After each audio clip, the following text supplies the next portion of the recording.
नमस्कार. वंदनीय दादांना आपण सगळ्यांनी प्रत्यक्ष रूपात बघितलं नसलं तरी दादांचं अस्तित्व आपल्याला आपल्या आयुष्यात जाणवत असतं. प्रत्यक्षपणे आपल्याला हळूवार जो आनंद देत असतो, तो वारा आपल्याला दिसत नसला तरी त्या वाऱ्याची झुळूक आपल्याला जाणवते. तसंच दादांचं अस्तित्व आपल्या सगळ्यांच्या आयुष्यात आहे. आपण सर्वांनी आपल्या अनुभवातले दादा जाणले आहेत किंवा आपण पुस्तकांमधून जे वाचले आहेत तेवढेच दादा आपल्या सर्वांना माहिती आहेत. पण कार्याच्या सुरुवातीपासून दादांसोबत जे सेवक होते त्यांनी जेवढं जवळून दादांना बघितलं आहे, त्यांना जो दादांचा सहवास लाभला आहे तो सगळ्यांनाच लाभला असं नाही आणि सगळ्यांना अनुभव पण सारखेच आले असंही नाही. दादांचे विविध पैलू आपल्याला या सर्वांशी आपण जेव्हा प्रत्यक्षात भेटू तेव्हा कळतात. पण सगळ्यांनाच जे ज्येष्ठ सेवक केंद्रप्रमुख आहेत त्यांना भेटणं शक्य नाही. तेव्हा ज्या गोष्टी आपण पुस्तकात नाही वाचल्या, पण ज्या गोष्टी या सगळ्यांच्या हृदयात कायमच्या कोरल्या गेलेल्या आहेत, असे अमृतानुभव, आपल्याला माहीत नसलेले दादा, दादांच्या आठवणी या सर्व भक्त भाविकांपर्यंत पोहोचाव्यात या दृष्टीनं गुरुसंवाद ही मालिका आम्ही आपणासमोर प्रस्तुत करीत आहोत.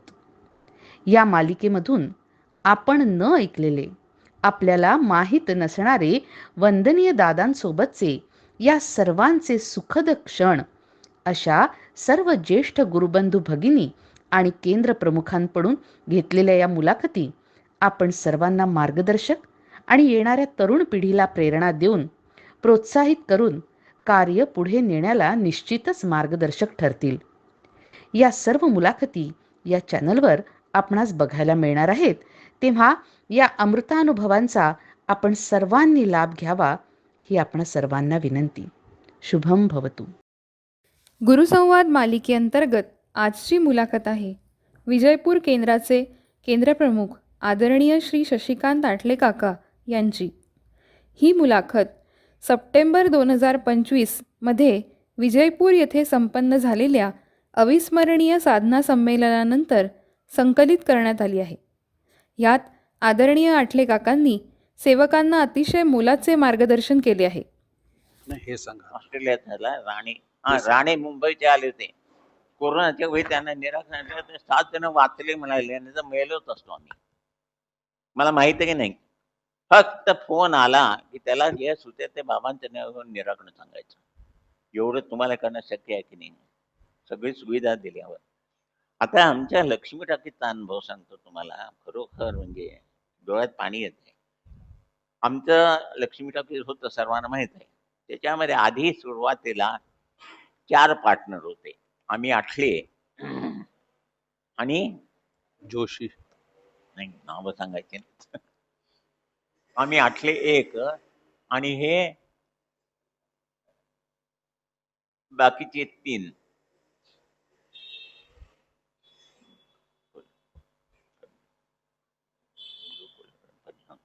हा मग म्हणजे आणि कसं आमच्या वडिलांनी 75% पैसे घालायचे म्हणजे, आणि ह्या तिघांचे मिळून 25%. कळलं. मग पहिलं बांधकाम झालं, सगळं झालं. आता बाल्कनी करायच्या वेळेला खर्च येतो, पैसे घालायला लागतात, म्हणून भांडणं सुरू झाली. भांडण सुरू झाल्यावरती मग थांबलं. मग आमचा मोठा भाऊ काय म्हणाला, अजून हे बांधून होऊन थिएटर चालू व्हायच्या आधीच भांडणं आणि चालू झाल्यावर रोज भांडायचे, कोण बसणार. त्यापेक्षा काय करायचं म्हणाले. मग काही नाही म्हणाले, कोर्टात जायचं. आतापर्यंत जे बांधलंय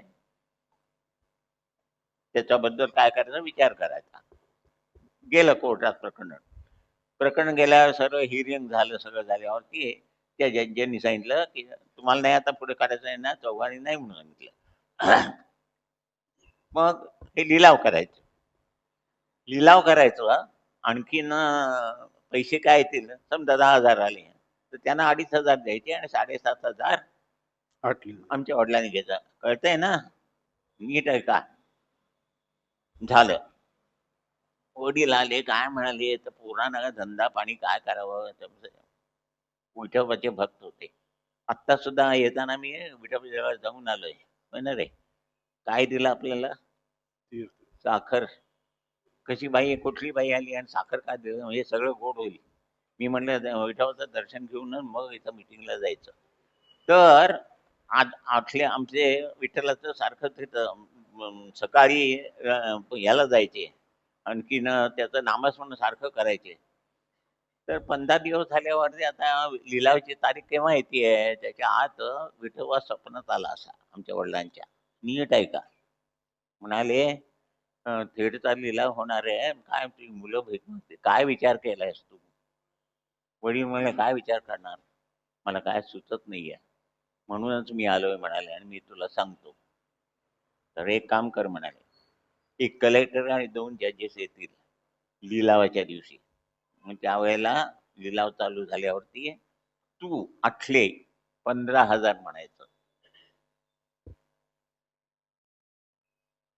मग अपोजिट आहे हे दोघं 16,000 म्हणतील. आणि तू 2 अशी माणसं तयार कर लफंगे, म्हणजे काय बघितल्यावर हा काय पैसे भरणार आहे. आणि त्यांची नावं सांगितली, हुनकरचे आणि इंडीचा काय बरं त्याचं नाव, दुंडप्पा काहीतरी होतं. हा, त्यांची नावं सांगितली, हुनकरचे आणि दुंडप्पा. हा ह्याला होता आमच्याकडे पहिल्यांदा शेत करत होता आणि मग इंडीला राहत होता. नीट ऐका, ह्या दोघांना बघितल्यावर हे एक पैसा देतील असं वाटणार नाही, कळलं नाही? मग म्हणाल्या नीट ऐक मी काय सांगतो ते, तू पहिल्यांदा 15 म्हण, ते 16 म्हणतील, या होनकळसेला 17,000 म्हणायला सांग, आणि ह्याला एकदम 25,000. मग कोर्ट सांगेल 1/4 अमाऊंट आणून लगेच भर, कळलं? आणि त्याला सांग येऊच नको. मग तो आला नाही म्हटल्यानंतर दुसरे कोणाचं? होनकळसेचा. त्या होनकळसेच्या खिशात 4,500 रुपये देऊन ठेव. हा, तर हाय बेकार तो समजले म्हणून ह्याने काय केलं, आमचा आता धरणा नंतर आठले म्हणजे आम्हाला मिळणार म्हणून सगळ्यांची हा बिया बाजूला सगळं केलं. आणि मग कोर्टाने विचारलं काय होनकळसे तुमचं काय मिळणार? बघतो म्हणाला असं असं. हळू 4,500 रुपये काढून दिल्यावर संपलं की. नंतर ह्यांचा आठलेना मिळालं नाही ना, मग त्याला सांग एक 15 दिवस गेल्यावर माझ्या हातनं बांधायचं होत नाही, मी स्वखुशीने आठलेना देतो. आणि असं घडलं आणि सगळं समजलं का तुला? विचार. म्हणून आम्हाला विठोबाच्या डोळ्यात पाणी येतं. वडील सांगाय आणि कुणाला सांगू नको म्हणाले. आणि ते होनकळसे कुठं राहतं ते सुद्धा सांगतो तुम्हाला. तिथं सोलापूरकरांचं घर आणि मुकुंदाच्या घरी जाताना हे आहे की तिथं बाजूला एक झाडीचं हे आहे बघा तिथे. आणि असंच घडलं. आणि नंतर 15 दिवसांनी थिएटर करून आम्ही थिएटर बांधून चालू केलं. याला काय म्हणतात सांगा?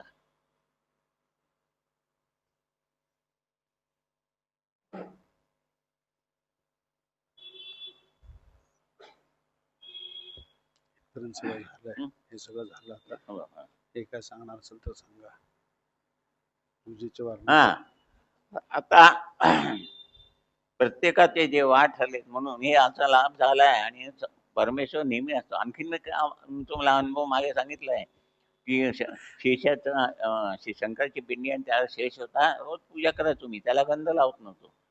तर वडील तरी 80 वर्षाचे उभं राहिल्यावरती एवढ्याशा तामणातली देव त्याला लावलं की नाही दिसेल का? तर म्हणले अरे तो माझ्या स्वप्नात आला, तुझा मुलगा सगळी जगांची व्यवस्थित पूजा करतो आणि मला गंध लावत नाही.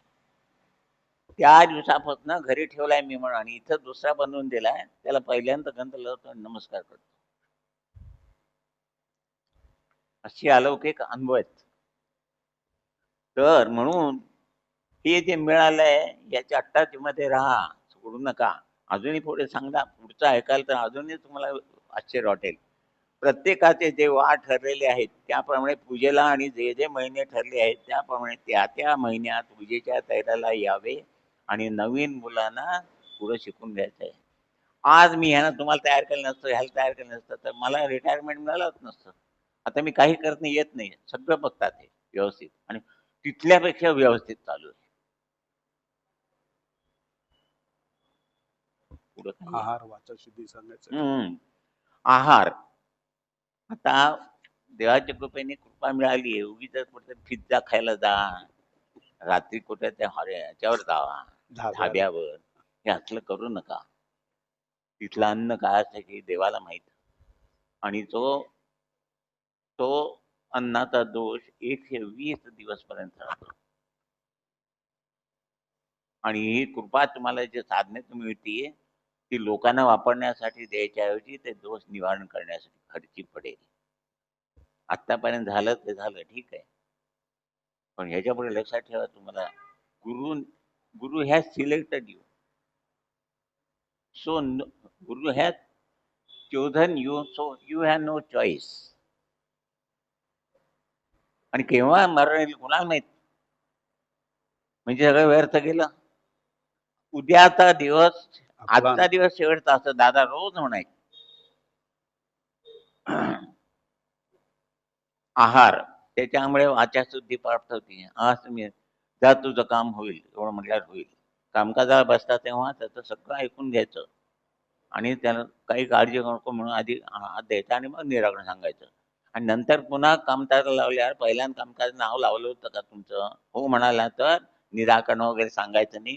त्यांना सांगायचं जोपर्यंत आपण ईश्वराकडे काही मागावे असे वाटते याचा अर्थ अगदी स्पष्ट आहे की देवाची आपल्यावर कृपा आहे, परंतु आपण त्या कृपेस प्राप्त झालो नाही हे सदैव जाणावे व ती उडी भरून काढण्यासाठी नित्य ओंकार साधना करावी. तुमच्यावर अगदी दुःखाचे डोंगर कोसळले तरी नीट आहे का? त्याला लागणारे मनोधैर्य हम्म. आपल्या दैनंदिन प्रार्थनेमधूनच मिळाले पाहिजे. पण ते मनोधैर्य मिळण्यापूर्वी हे भगवंता नारायणा या नुसत्या शब्दांच्या उच्चाराबरोबर साऱ्या विश्वातील शक्ती त्या शब्दांच्या मागे आहे ही दृढ श्रद्धा जोपासण्याचे काम हे तुमचे आहे. माझ्याकडे एक उदाहरण आहे असा, तो इंजिनियर एक आला होता इलेक्ट्रिकल, आणि त्याच्या माझ्या बोलण्यामध्ये त्याला अध्यात्मामध्ये गोडी होती. तर मला तसंच म्हणाला असं की मला लग्न झालंय, मुलं झाली नाही आहेत, याच्या बाबतीत तुमच्याकडे काही आहे का असं. तर मी प्रार्थना दिली त्याला. ती प्रार्थना त्यांनी मनापासून वाचल्यानंतर 1 वर्षात त्याला मुलगा झाला. ती प्रार्थनाच फ्रेम करून त्याला दाखवतो. तीच प्रार्थना त्याच्या मित्राला दिली. म्हणजे प्रार्थनेमध्ये सामर्थ्य आहे, पण आपली श्रद्धा कमी. श्रद्धा 100% पाहिजे. उठ म्हटलं की उठलं पाहिजे, मार उडी म्हटलं मारायचं, तंगड तुटेल ते बघतील ते. मी म्हणजे वंदनीय दादा हम्म. व माझ्या गुरुनी तुम्हाला 4 प्रतिमा दिल्या आहेत ना, हा. तर ते काही वाटेल ते असेल, ब्रह्म राक्षस असेल, पण तो तुमच्या वाटेला जाणार नाही. वैजापूरचं उदाहरण तुम्हाला सर्वांना माहित आहे. म्हणजे प्रत्येकाचं प्रचिती आहे आणि तुम्हाला सांगितली आहे. ती जबाबदारी तुमची नाही माझी आहे असं वा. वंदनीय दादा सांगतात.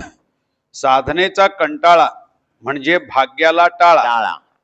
वास्तविक साधनेत सर्व काही शक्य आहे एवढे प्रचंड सामर्थ्य साधनेत आहे, म्हणून साधनेला पर्याय नाही. म्हणजे सगळं देऊन झालेलं आहे. जपायचं काम तुमचं आहे. तुम्ही कोणीही कमी नाही. तुमचं कमी आहे जास्त बाहेर देताना कमी जास्त बघतील. दादाने सर्वांना दिलंय ते तुम्ही मग डोक्यात ठेवा आणि त्याप्रमाणे साधना करा आणि अनुभवा. पुढील सेवक तयार करणे, कामकाजासाठी, आरती म्हणण्यासाठी, पूजेच्या तयारीसाठी, पूजा करण्यासाठी इत्यादी नवीन आलेल्यांना गोड बोलून हँडल करायचं आणि पुन्हा लावायचं, तर कार्य पुढे जाईल. आता केंद्रावर यायचं प्रवीण सगळं बाक्यातले डोकं काढून बाहेर न येऊन काय होतं अनुभवलंय ना.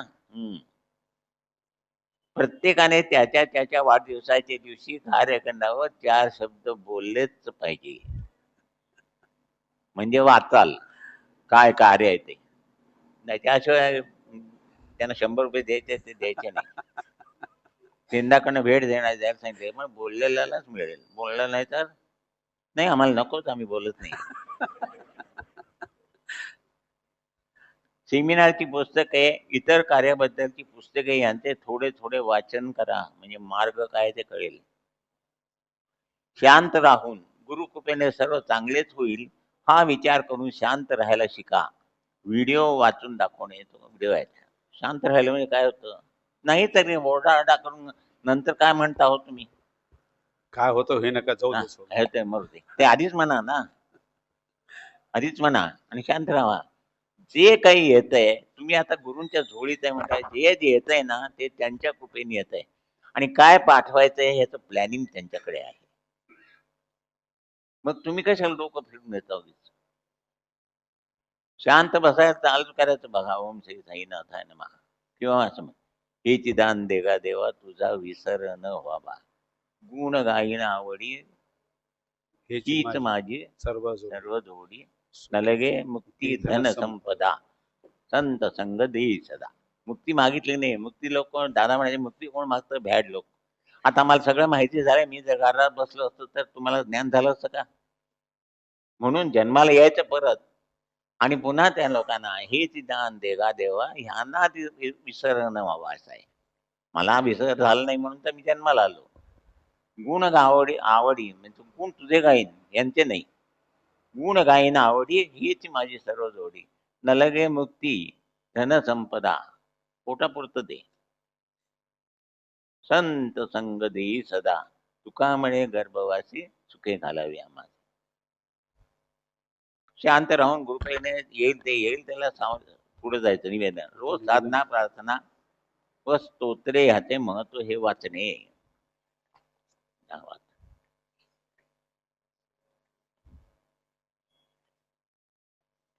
सामुदायिक आरती आणि साधना हेच. आहे.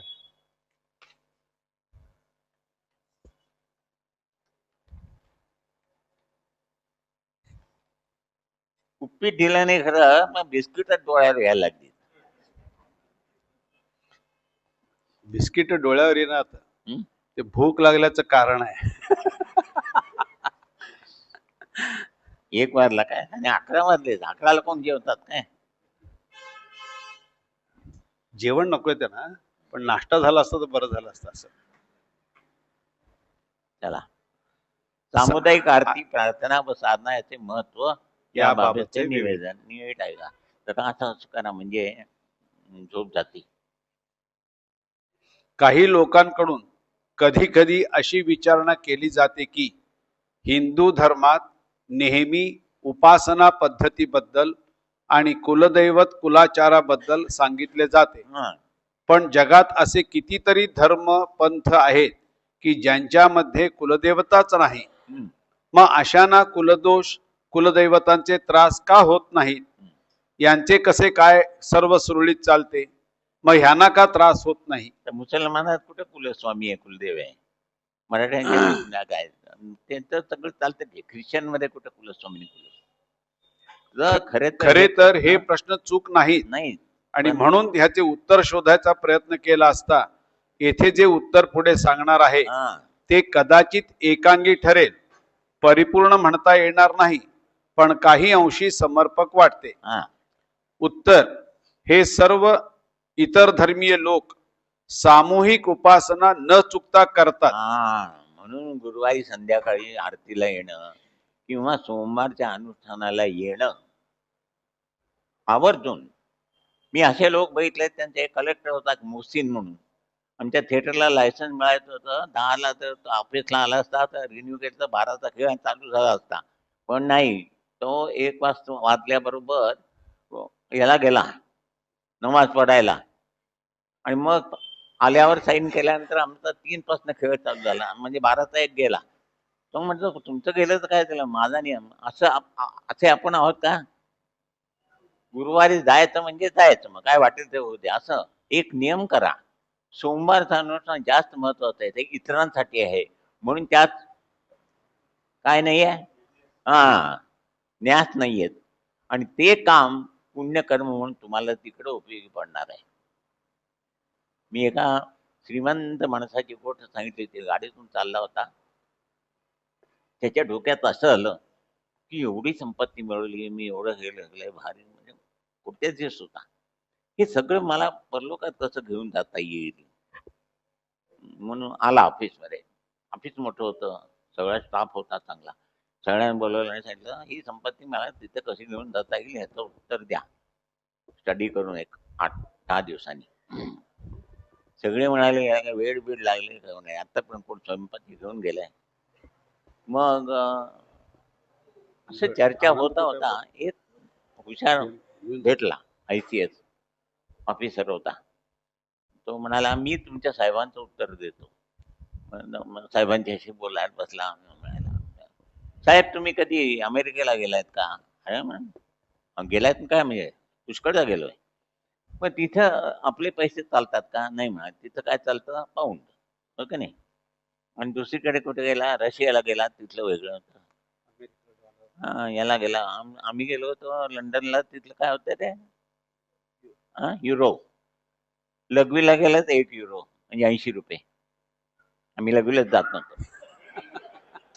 मग पेट्रोल पंपावर जायचं. पेट्रोल पंपाला पेट्रोल भरायला आला त्यावेळेला युरिन फुकट असायची. पाणीची प्यायची बाटली घेतली 3 युरो म्हणजे किती झाले? 240 रुपये. म्हणजे पाणीच प्यायचं नाही.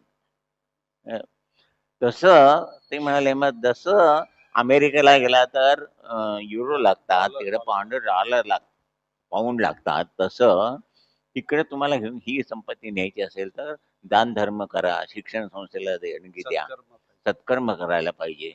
मग त्याला पटल्यावर त्यांनी भराभरा सगळं सत्कर्म केलं. म्हणून काय सांगतं, हे सत्कर्म म्हणजे काय? आता जाता जाता भिकारी दिसतो, त्याला 5 रुपये द्या. तिथं सिग्नलला बघा उभाला ते दोघं त्या बायका असतात, त्यांना पैसे द्या. तुमच्या दुकानासमोर कोणी आला त्याला द्या. अचानक होतं. भाजी आणायला गेला तर उगीच बार्गेनिंग करू नका. उन्हातून आलेले असतात ते बिचारे, 10 रुपयाला 3 देते म्हटलं, 10 रुपयाला 5 दे की. त्यांना काय कष्ट पडले, नाईलाज म्हणून ते कॉम्प्रोमाइज करून 3चे 4 देतात. पण त्याच्यामुळे ते मनातनं तो ब्लॅक बॉल तुमच्याकडे येतो. असं करू नका.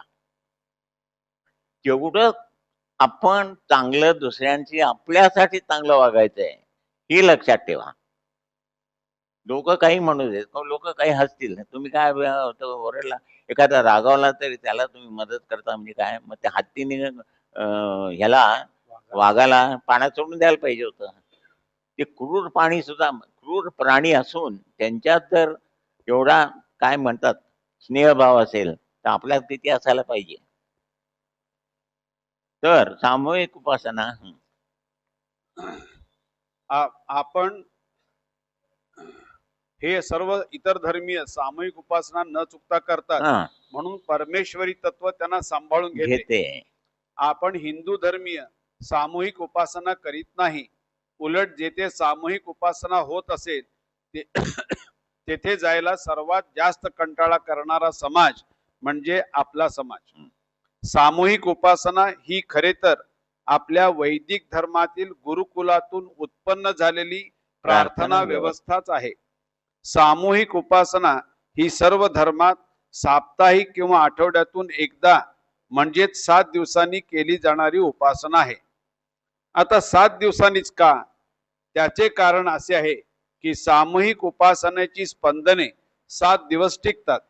8व्या दिवशी ही स्पंदने रिचार्ज करणे आवश्यक असते.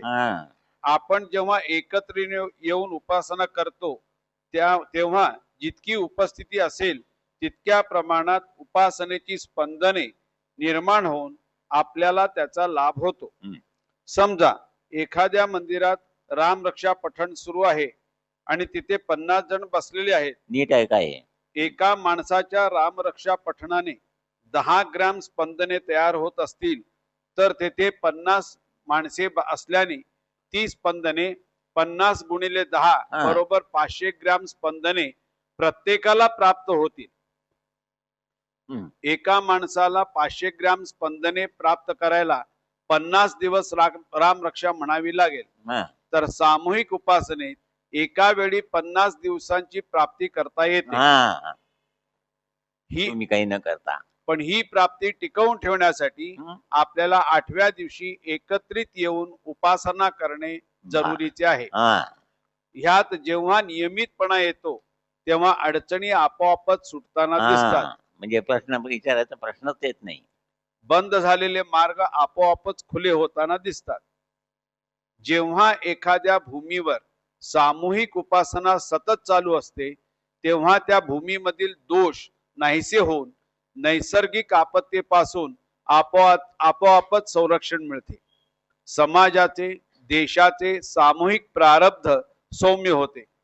कोरोनाच्या काळात सामूहिक उपासना नियमितपणे करणाऱ्या लोकांवर कोरोनाचा प्रादुर्भाव तीव्रतेने दिसला नाही. उपासनेमुळे किंवा प्रार्थनेमुळे तुमच्या प्रारब्धात बदल घडतात. सामूहिक उपासनेमुळे साधकांचे वैयक्तिक प्रारब्ध हलके होते किंवा त्याची तीव्रता कमी होताना दिसते. ख्रिस्ती आणि मुस्लिम बांधवांकडून काय शिकावे हम्म तर त्यांची सामूहिक उपासनेप्रती असलेली निष्ठा. हम्म. मुस्लिम लोक दर शुक्रवारी आणि ख्रिस्ती लोक दर रविवारी रविवारी आपल्या धार्मिक स्थळावर आवर्जून जातात. ही तळमळ आपल्या लोकांमध्ये दुर्दैवाने नाही आहे. आपल्याकडे आरतीला मंदिरात जेमतेमच हजेरी असते. हम्म. जेव्हा एखादी व्यक्ती उपासना करते तेव्हा त्याला फळ देणे परमतत्वाला बंधनकारक ठरते. हम्म. मग उपासना कुठल्याही स्वरूपाची असो, सामूहिक उपासनेत प्रचंड बळ असते. त्यामुळेच भौतिक आणि आध्यात्मिक गरजा पूर्ण होतात. आठवड्यातला 1 तास जरी सामूहिकरित्या देवाला दिला तर संपूर्ण आठवडा प्रसाद रूप होतो. हा मग प्रश्न पडतो की आपल्यात सामूहिक उपासना ही पद्धतच नव्हती का? सामूहिक उपासना हीच भारतीयांची अख्ख्या विश्वाला देणगी आहे. पण जातीपाती यांच्या खुळचट संकल्पनांमुळे सामूहिक उपासना बंद पडली. आपल्या आपल्यातच आपण इतके गुंतलो आहोत की आपल्या संस्कृतीचाच आपल्याला विसर पडला आहे. कुलाचार आणि कुलदेवतेची उपासना ही सामूहिक पद्धतीनेच केली जायची. अजूनही काही कुटुंबांमध्ये कुलदेवतेच्या वाराच्या दिवशी तळी भंडार, आरती, स्तोत्र वाचन इत्यादी केले जाते. पण हे प्रमाण अतिशय कमी आहे. मंदिरात ठराविक वारी जाऊन आणि जमून सामूहिक उपासना हल्ली काही लोकांनी सुरू केली आहे. ह्या उपासनेला नियमितपणे जावे. तुमचे वैयक्तिक दैवत उपासना जे काही असेल ते खंडित न करता. आता शेवटचा पॅरा महत्वाचा आहे बघा.